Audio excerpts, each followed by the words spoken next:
Owners of the Asheville Tourist baseball team insist McCormick Field needs renovations to the tune of $30 million. The deadline is now 60 days for local leaders to have a multi-million-dollar financing plan to upgrade McCormick Field. Without a plan, there's a risk of striking out on keeping the Asheville Tourists. News 13's Kimberly King. If city and Buncombe County leaders don't agree to carry most of that cost, the team is threatening to leave Asheville. But our guests today say that's an age-old play. Owners of pro sports teams leveraging cash-strapped cities for new stadiums. There's probably nothing out there that economists agree on more than the idea that stadium subsidies are a terrible idea. I'm Matt Peiken. Today on The Overlook, you'll hear from three people who have studied this issue on a local and national level. Justin McGuire is a reporter for Mountain Express, Jonathan Brown is an economics professor at UNC Asheville, and John Mozina is a Michigan-based writer and president of the nonprofit Center for Economic Accountability. The Asheville Tourist baseball team did not respond to an emailed request to speak with someone from their ownership group for this episode. You'll hear about the history of this team's request for renovations, the economics of public funding versus the financial return to cities, and how nostalgia, politics, and other factors you can't find on a ledger play into these decisions. If you're part of a small to mid-sized social service nonprofit in Asheville, I want to profile that organization and the work it does in the community. Just tell me a little bit about the nonprofit, along with the web address, and email it my way at matt@podavl.com. That's matt@podavl.com. Your nonprofit could be the focus of a future episode of The Overlook. We'll first hear from Justin McGuire, a general assignment reporter with Mountain Express. I asked him about the roots of his interest in reporting on the Asheville Tourists off the baseball field. When this whole thing came up, I think it was in November, when the Tourists basically gave this April 1st deadline to have a funding plan in place or they would leave after the 2023 season. I decided, with my background in baseball journalism and my love of baseball history, I decided to look back a little bit at the history of minor league baseball in Asheville, particularly McCormick Field, and looking at other times when the team has almost left, looking at other times when money has been needed for upgrades and that sort of thing. So I wrote a story that kind of looked at that, starting with 1959, which is a year the minor league baseball came back to Asheville after a 3-year absence.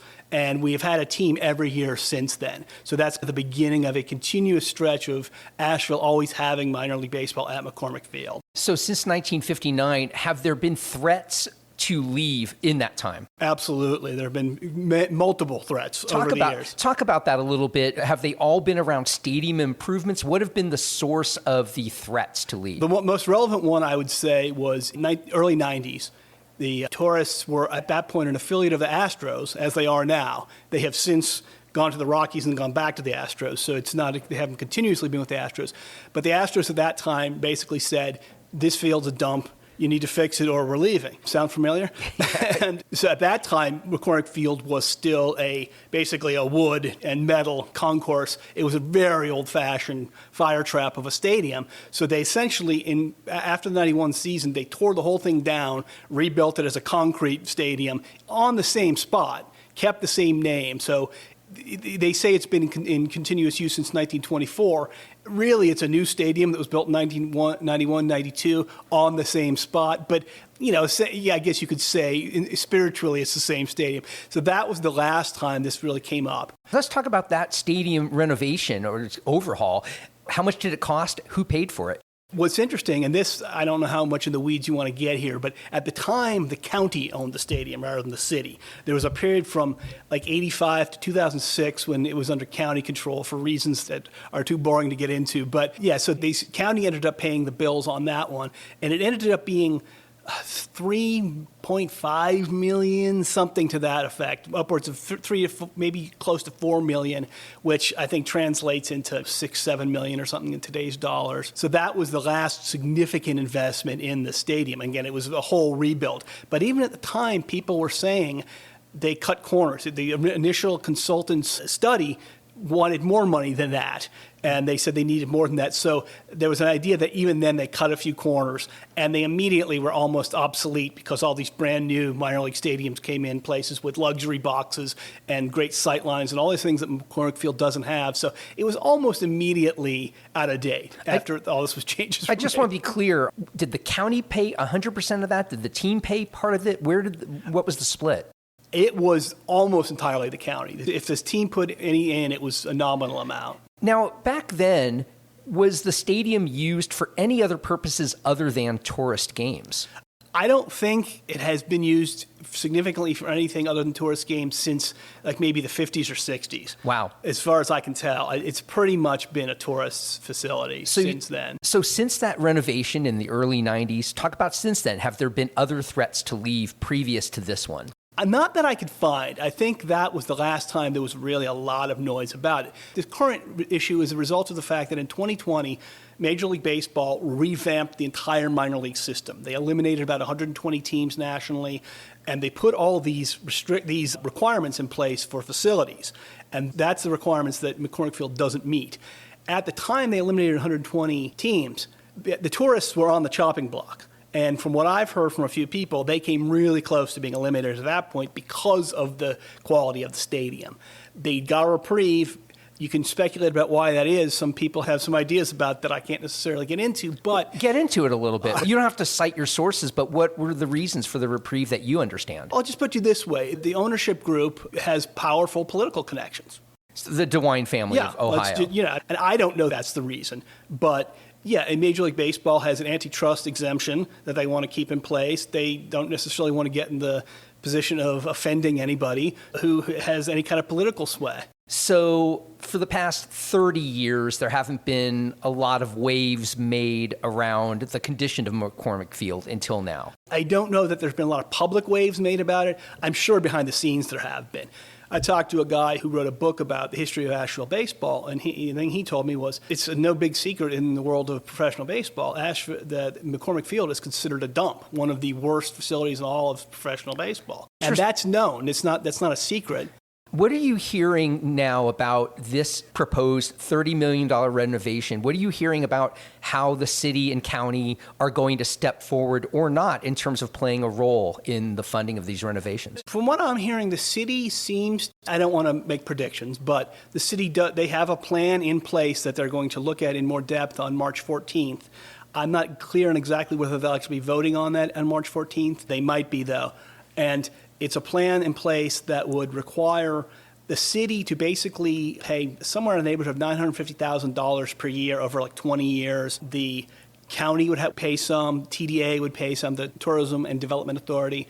But also, another part of this would be that the tourists themselves would pay more. Right now, they're paying a $1 a year lease on the stadium. It's obviously, for all intents and purposes, they're paying nothing. It's been a free stadium for them to use. Exactly. So under this new plan, they would start paying real rents on a sort of scale. They would start with $25,000 a year and eventually get to like $400,000 a year. That's still a pittance compared to what you're talking about, what the city and county would put up. Yeah, it would be like 17% of the overall, I think, is what I saw. If you're somebody who doesn't care whether Asheville has a minor league baseball team, it's a terrible use of money, obviously. If you're somebody who thinks, I'd like to have a minor league team, but there's a lot of other things we could be spending $150,000 on, it's not a good deal. And those are both completely defensible positions, obviously. I think the argument from the tourists would be, it's your stadium. We don't own the stadium. If these changes have to be made, then you should be the ones paying them. They're saying it's your stadium. I almost hear air quotes around that because they're demanding, the tourist ownership is demanding, and Major League Baseball, by extension, is demanding that these changes, these renovations be made in order to keep the team here. Have you tried to reach out to the DeWine family or the ownership group at all? And what are they saying about why they won't? Obviously, money is not, they could easily pay for this if they wanted to. They're a billionaire family. Why are they not stepping forward? What are you hearing about that? I have had some conversations with the ownership group. They're not really addressing that question specifically. I will say in general, Billionaires just don't pay for their own stadiums in America. That's just the bottom line. In almost no case can you find Major League Baseball, NBA, NFL in which the team paid the majority of a stadium. It's almost always the city or the region and state governments, some combination of governmental funding, taxes, special districts created, all sorts of things like that. And we could say that's terrible, and I think it is terrible, but the reality is if Asheville won't pay for it, they know some other city will pay for it. And that's the leverage that these sports teams always have. And they always know that there's another city available. It's one of the reasons that Major League Baseball, a lot of people think, has not expanded for 20-some years, is they want to keep these markets available for threats. When they want to get a new stadium, they say, if you don't build it, we'll move to Portland or we'll move to Charlotte or we'll move to Las Vegas. Once they fill those, they don't have that anymore. So, yeah, the idea is there's leverage because somebody else will pay it if Asheville won't. I think that's the idea. You were just talking about major league sport, Right. the NFL and Major League Baseball. It's a lot different at a minor league level and single A baseball level, Right. which the Asheville Tourists are. What sense do you get about the importance of the Tourist baseball team to Asheville proper, to where the pressures that you're talking about that happen at a major metropolitan area, what are those pressures on local city officials, if any, to also kowtow to what the Tourist ownership group is asking for? It is not the same as losing a Major League Baseball team or an NBA team or something. It's not on that level, obviously. On the other hand, it is a team that's, again, it's been here since 1959 continuously. There's been a minor league team more or less most seasons since the 1920s, 100 years or more. It's been a part of the community identity. And for some people, that's important. Some people could care less. But it's clearly not as big an issue as it is at the Major League level. But I know some city council, I talked to a city council member who said, yeah, she has memories of going to those games with her kids and memories of family, friends having birthday parties and kids enjoying it in the summer.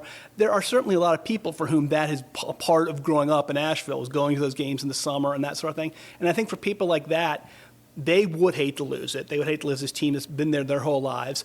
And I think city council members feel some of that. If this team were to leave, what do you think the fallout would be in the city? Do you think people would care, or do you think it's inevitable because of Asheville's growing nature, the size of this city, that we would get another minor league team that would come here? Every time it's happened before, when they've lost a team or almost lost a team, some community group has stepped up, Save Baseball in Asheville group or the community baseball group or whatever.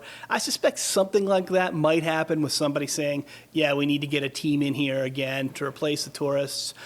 It wouldn't happen under the current stadium, though. What would inevitably have to happen is they'd have to make huge upgrades to McCormick Field, or they would have to build a new field to bring a team in. So we're just right back to where we started if we're going to get a team. How many seats are they looking at with the renovation? I don't know that it would change the seating, honestly, because most of the changes are things you're not going to see. They're facilities, workout facilities for the players, player parking, workout facilities for female employees, which is something they don't have. There's stuff with lighting and drainage, but I haven't seen anything that indicates the capacity would change. What are we looking at timeline here? You mentioned March 14th as a date where City Council will be at least discussing this. What are some dates that we should be looking forward to here that will be pivotal? The one that you want to circle on your calendar is April 1st.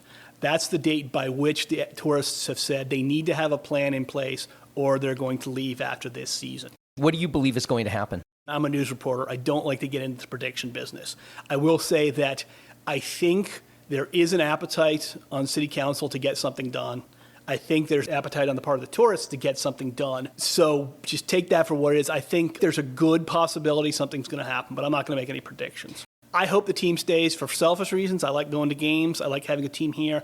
And I have researched the history of this team a lot. And I love the fact that there is a history, that there's more than 100 years of professional baseball history. There's a team that I wrote about last year called the Asheville Blues, a championship black baseball team in Asheville. They played in McCormick Field. So there's that history as well. It's not just the Tourists. And again, that's all part of the community of Asheville. So for me, sports is a big part of the community, and I realize for not everybody it is, but that's my take. I would hate to see the Tourists go. Justin McGuire is a general assignment reporter with Mountain Express. Up after this break, we talk with Jonathan Brown, an economics professor at UNC Asheville, who has studied the public funding of professional sports stadiums. I'd like to know how you feel about public funding for professional sports stadiums and specifically renovations at McCormick Field. Call our recorded line, 984-278-7301. Leave a message and your thoughts could make it into a future episode of The Overlook. Jonathan Brown is an assistant professor of economics at UNC Asheville. Make sure you tune into my episode March 14th featuring Jonathan Brown and I about why Asheville lacks the kinds of businesses that would bring lots of high-paying jobs to this region. Jonathan also has a background in the economics of sports, and he had some great insights about the public funding of professional sports stadiums. It's always hard to gauge how much benefit a city is getting from a professional team, whether it's big league professional or minor league professional. There are certainly benefits to having the tourists here. Cities take pride in their sports teams. Minor league baseball is a thing you can bring your whole family to the game and go to several games this season without really making a huge investment. So in that sense, it's hard to put a price tag on that. What does that mean to a community?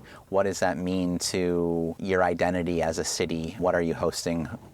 You're not really seeing people traveling to see a minor league baseball team. So it is very much a local thing. And I think that's important, especially for community and an economy like Asheville's that's very much built for visitors. Literally, the team is called the Tourists. But when you have a team that's owned by a very rich family. Yes. That especially the DeWines. Nobody is arguing that they don't have many tens of millions of dollars at their disposal. What is wrong with this picture where that rich family is asking this city, which is also inarguably strapped for cash, to come up with any sizable amount to update that stadium? Sports stadiums specifically are really difficult for cities to maintain, and cities are often at a disadvantage because in economics we call it an all or nothing demand curve. If your town wants to host a big league ball club, you can crunch the numbers and you can find that like the optimal number of games for your city to host to benefit your economy, to benefit your fans. You could find that it's 60 games. You can't host 60 games. You host 81 or you don't host any. So owners are really good at basically forcing you to buy things that you don't want or need so that you have the opportunity to buy the things that you do need. Anytime there's that sort of that binary, that all or nothing situation, the advantage always tips toward the seller. And in this case, the city is the buyer. Yeah, we want to pay for this. We want this to exist in our community. And sports clubs are very good at taking that consumer value, that consumer surplus, and turning it into producer surplus. Isn't it a fear-based leverage that if you don't do this, we're going to leave, and what's that going to leave your city with? Isn't all of this a fear-based threat?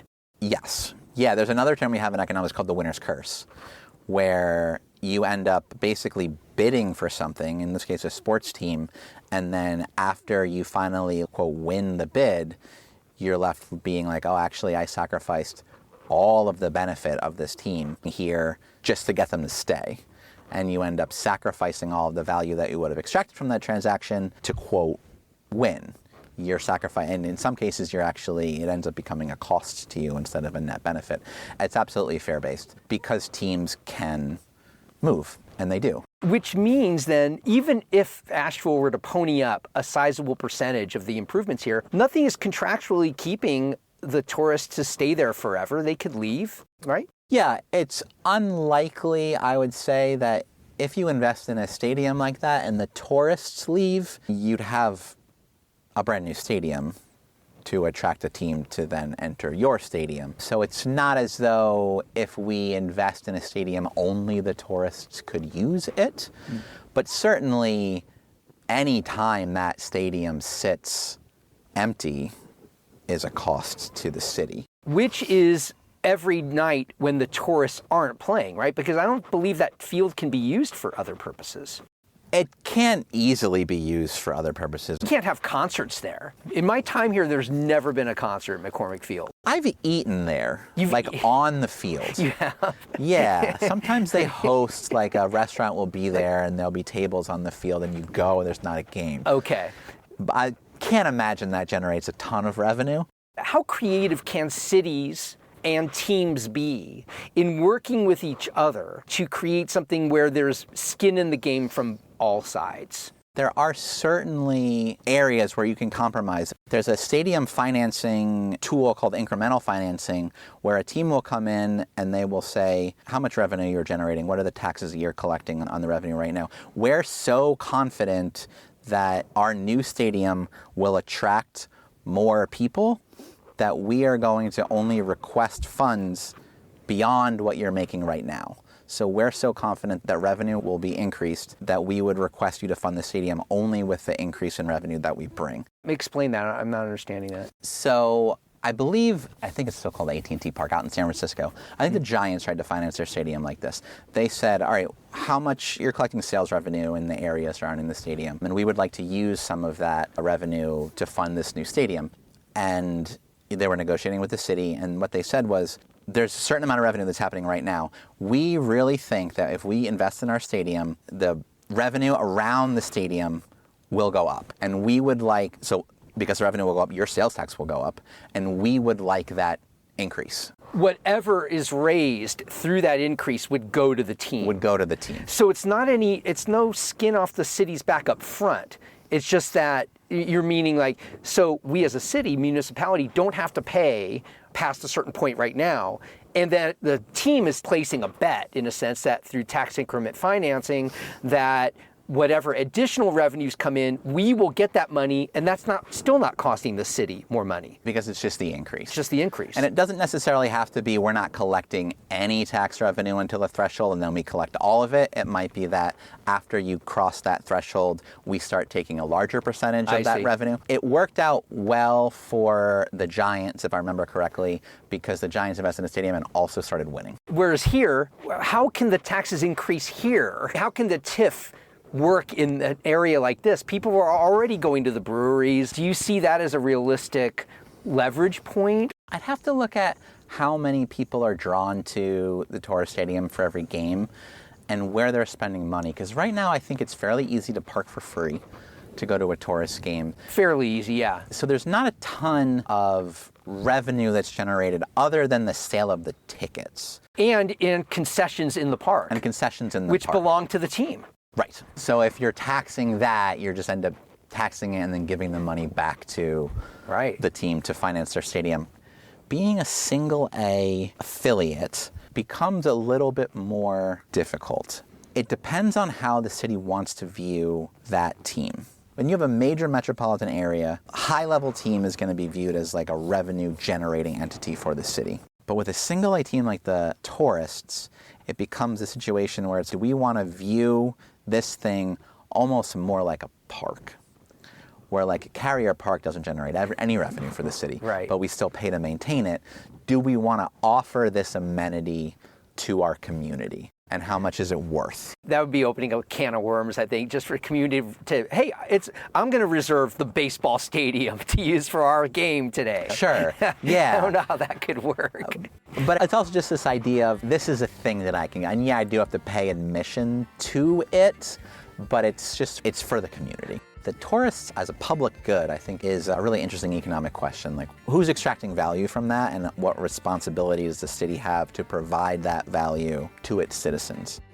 Jonathan Brown is an assistant professor of economics at UNC Asheville. Up next, we have more national context, particularly about the leverage pro sports teams place on their host cities, and what I found as a surprising revelation that underpins the call for minor league stadium renovations. If you own or run the marketing of a business in this region, nonprofit or for-profit, podcasting is a unique, engaging way to tell your story. These are called branded podcasts. Your company owns the show, and I'm here to help you put one together. It might be a short series or an ongoing production. You already know about the years of great work I did in public radio and now here with The Overlook. I also want to work for you through my studio, Podcast Asheville. Email me at matt@podavl.com. That's podavl.com. Let's talk and see how I can help you meet your marketing goals with a podcast that's all your own. Let's talk now with John Mozina, a Michigan-based writer with the Better Cities Project and president of the nonprofit Center for Economic Accountability. He's extensively studied the economics about the public funding of pro sports stadiums and the politics around it. In your article, Sports Stadiums Subsidies, Fair or Foul, for Better Cities Project, you said in your article that the deals tend to be even worse for smaller cities and minor league ball clubs than in major league sports. What can you tell Asheville residents about why supporting some of or all of or most of the bulk of the financing would be a bad deal for a city like Asheville that is very tourist driven, hence the name of the team, tourists?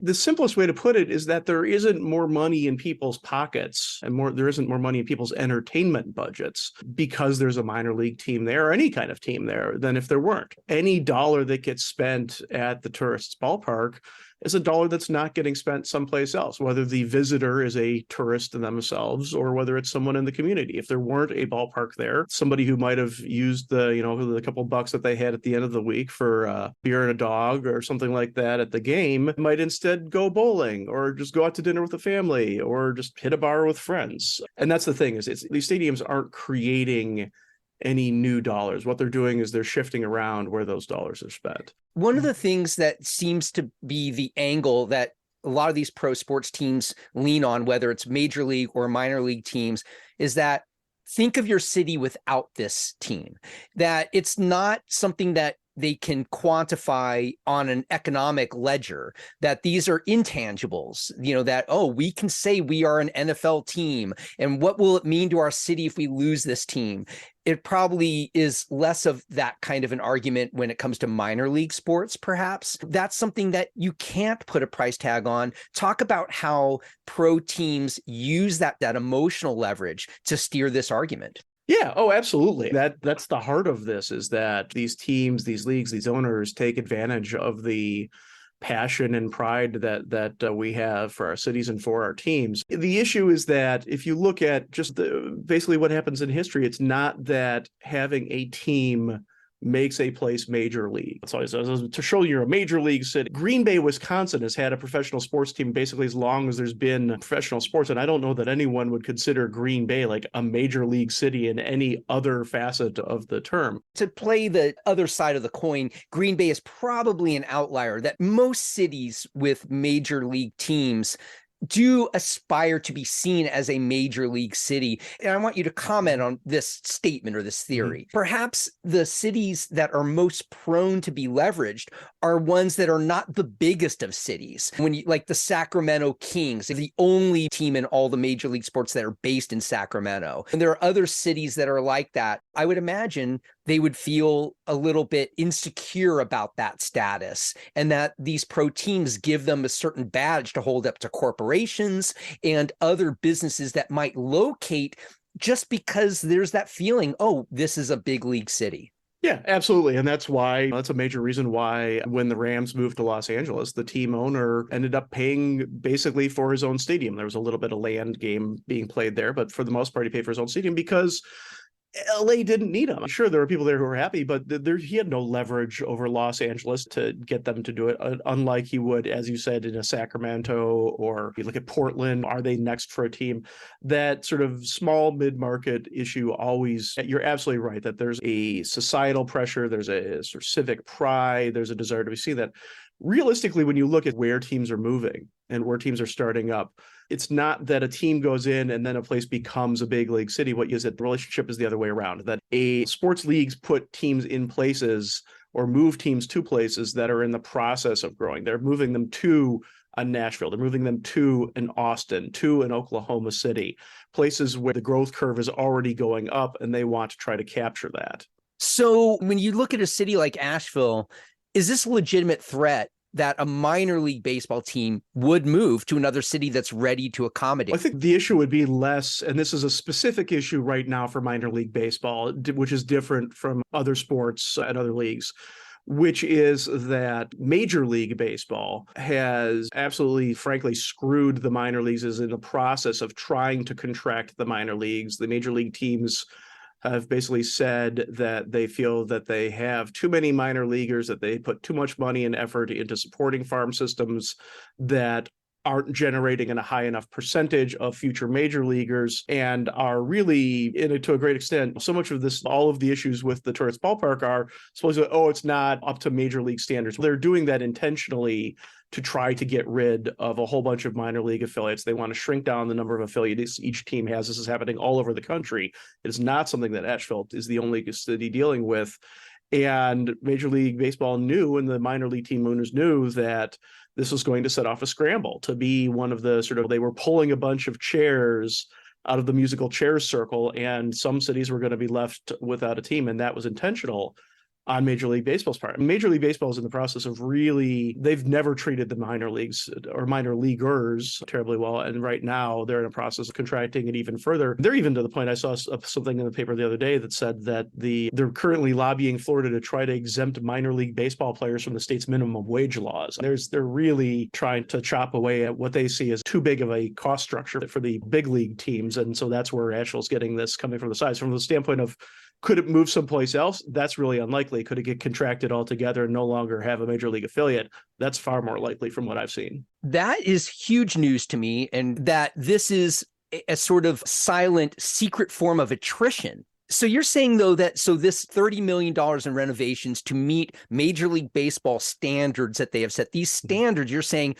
are they arbitrary? In a sense, they are set deliberately to be a high bar to meet for the purposes of attrition, not to, first and foremost, make these facilities major league grade. I think that you can have both. It's not an either or necessarily, that if the Major League Baseball's goal is to have as much of the minor leagues and as much of the minor league players as possible to be ready, that they want to invest in them being future major leaguers. And if they're not going to be future major leaguers, they don't want to be spending a dime on them. They're not interested in the organization guy model of somebody who spends his entire career in playing games in front of fans in places like Asheville or around here. I think of the Tigers affiliates, Midland or Erie or places like that. Then that makes sense, because so they want to invest. They're saying, okay, minor league teams invest in the facilities that make it as likely as possible that your guys are going to turn into major leaguers.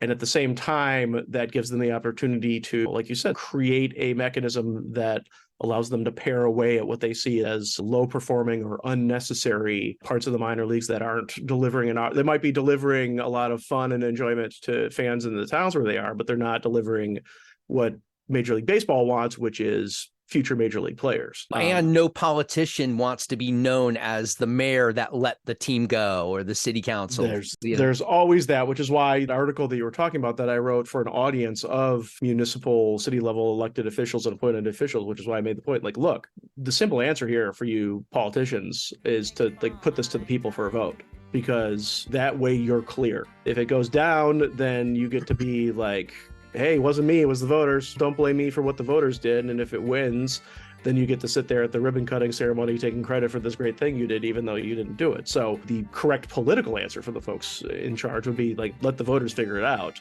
and put it on their backs. That is, I think, more and more what politicians are realizing as they start getting some more backlash to this, especially at the sort of smaller city minor league type level. I want to thank my guests today, Justin McGuire, Jonathan Brown, and John Mozina. And don't forget, if you have something to say on this subject, leave a message on the Overlook line at 984-278-7301.